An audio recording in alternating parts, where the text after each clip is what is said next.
Hello and welcome to this week's edition of Diving Deeper. Pastor Dave, we're in the new year. Happy New Year, Ernie. Happy New Year to you. And I think as we head into the new year, you've picked a great sermon series topic of happiness to get everybody started on the right foot, ideally, heading into 2023.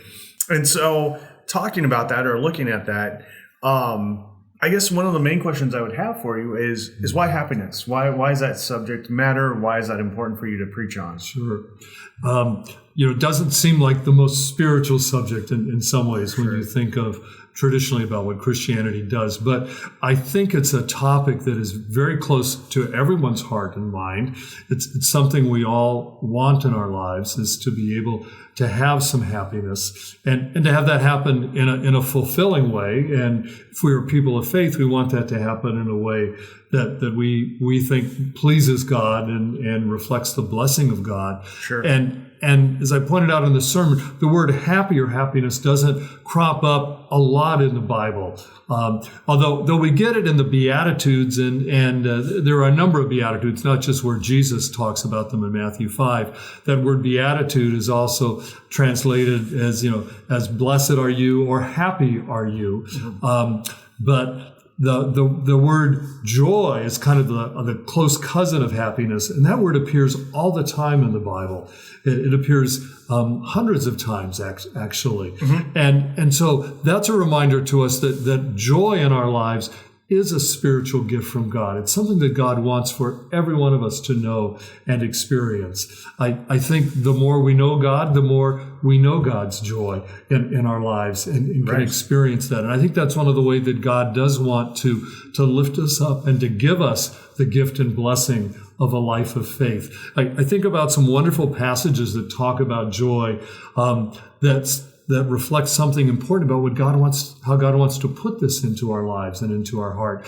The passage in Nehemiah where the Israelites are rebuilding their nation and the temple in Jerusalem after it being just decimated, and they're sad and they're mourning from all they're going through. And Nehemiah reminds them, he says, "The joy of the Lord is your strength." And that gift of joy from God helps us to be strong in facing what life gives to us, and helps to lift us up and to buoy us up, so to speak.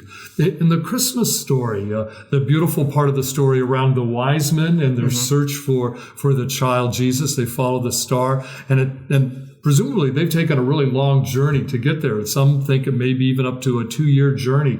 Right. When they finally come to Bethlehem and find the place where the star stops and they see this is where the Christ child is, it tells us that they were overwhelmed with joy. That was God's gift to them. And Jesus will talk often about joy. And so I think that's a gift that's very much at the heart of our faith, what God wants us to have. Sure. Like you said, I think when you actually step back, because as you said, answering the question, it's not, happiness isn't really a spiritual topic. And I think, one of the things that I've heard in my life is that, you were never promised a happy life.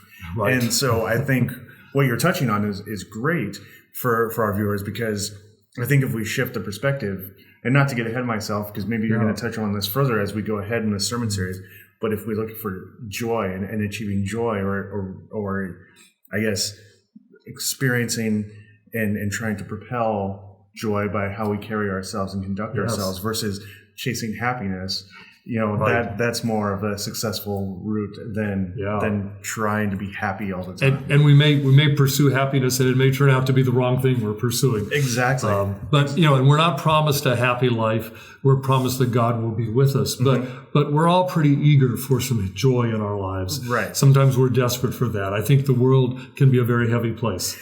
I agree. And I think, again, in looking for that happiness, it's easy for us to miss those small joys sometimes in life. Yes. And that's really where God wants us to dwell, I think, as you said, because it's mentioned so heavily throughout the Bible, the word of joy or characters of the Bible experiencing joy. Mm-hmm. And that brings to mind one of the things I noticed is in today's sermon, you touched on the paradox of happiness and mentioning that word or throwing that word around, which can be a little heavy.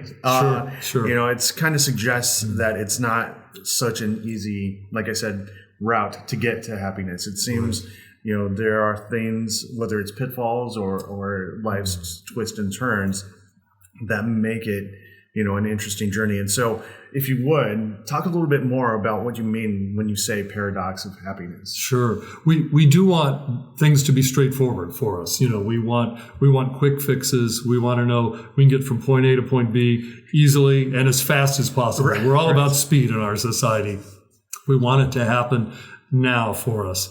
And, the pursuit of happiness for us, that's in our Constitution, I think, that's a part of American culture very much. Right. And the problem becomes that we focus on ourselves. We want it for us. And, we're given messages all the time in our world. We're given them constantly every day through advertising in a consumer culture that you can be happy by purchasing this product, the better car, the wonderful vacation, Right. the best jewelry, the bigger house kind of thing. It's always tied to this will make you happy. And ultimately we find that many of those things end up ending up feeling more in debt and not necessarily happy. The happiness is fleeting for us. It may be temporary, maybe just be a bump. But the lessons of faith and what Jesus points out constantly is it really is this paradox where it's not the direct route for what we're getting for ourselves. It's what we're offering of ourselves to God that helps to reflect happiness back into our lives, joy back into our lives. And this has always been the spiritual lesson, the great spiritual lesson across all of the world religions. But Jesus will talk about this often where he says, those who want to save their lives will lose it. Those who will lose their life for my sake and for the sake of the gospel will find it.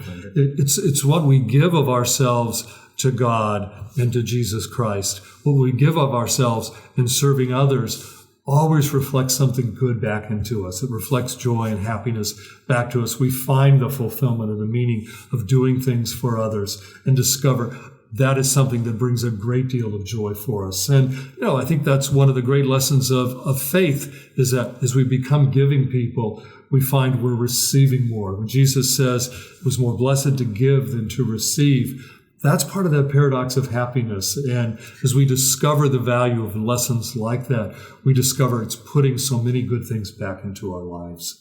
And that's a great goal for the year ahead for us. I agree.